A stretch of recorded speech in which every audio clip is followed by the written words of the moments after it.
sommer baie goed saam met Tannie vandag. En Tannie is so bly om vir julle weer 'n storie te bring. Kom ons luister.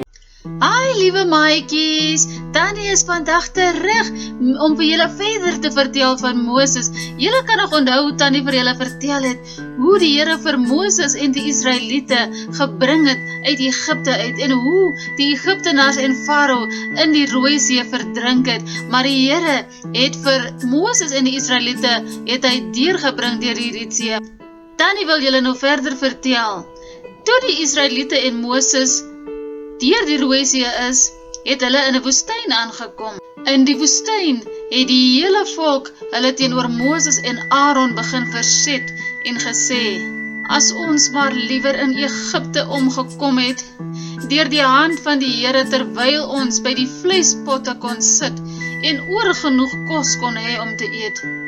Nou het julle ons laat wegtrek tot in hierdie woestyn, om die hele volk van honger te laat omkom. Toe het die Here vir Moses gesê, let nou mooi op, ek sal elke keer vir julle kos uit die hemel laat reën. Dan moet die volk elke dag gaan en die dag se voorraad optel.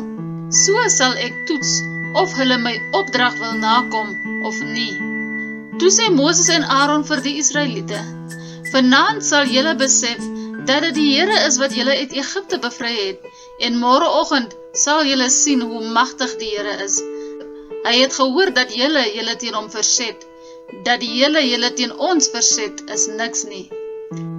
Verder het Moses gesê, as die Here vanaand vir julle vlees gee en môreoggend oorgenoeg kos om te eet, sal julle besef, hy het julle verset teen hom opgemerk. Dit was nie teen ons wat julle verset het nie, maar teen die Here.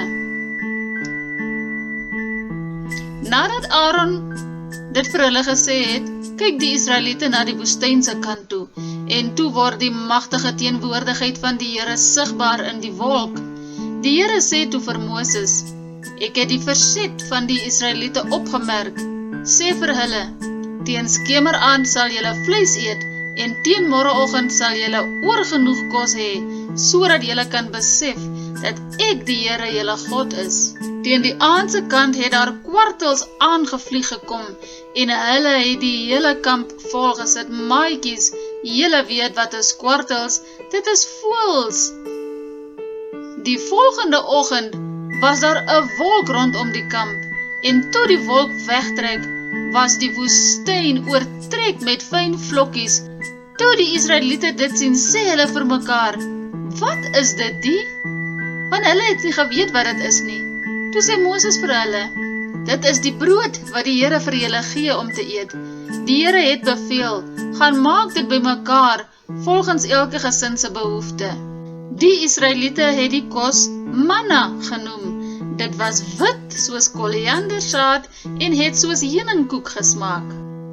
Nadat die hele volk Israel uit die woestyn vertrek het hulle op bevel van die Here van plek tot plek gegaan, totdat hulle by Refidim kamp opgeslaan het.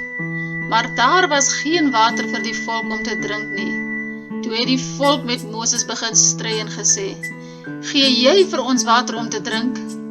En Moses antwoord hulle, waarom maak julle rusie met my? Waarom stry julle met my?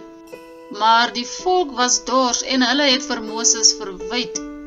Waarom het jy ons uit Egipte laat optrek om ons en ons kinders en ons diere van die dors te laat doodgaan? Daarna het Moses tot die Here geroep.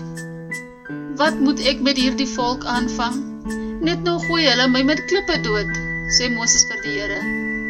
Toe sê die Here vir Moses, loop voor die volk verby en neem van die leiers van Israel saam.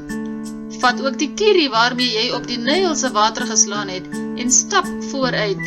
Ek sal daar reg voor jou op die rots staan, dan moet jy teen die rots slaan en daar sal water uitloop vir die volk om te drink. Moses het dit toe gedoen voor die oë van die leiers van Israel. Hy het die rots geslaan en daar het water uitgekom vir die volk om te drink. Liewe maatjies, julle sien hier hoe God vir hulle voorsien het, selfs in die woestyn, waar daar niks was nie, maar die Here het vir hulle voorsien van water, en die Here het vir hulle voorsien van vleis en van brood.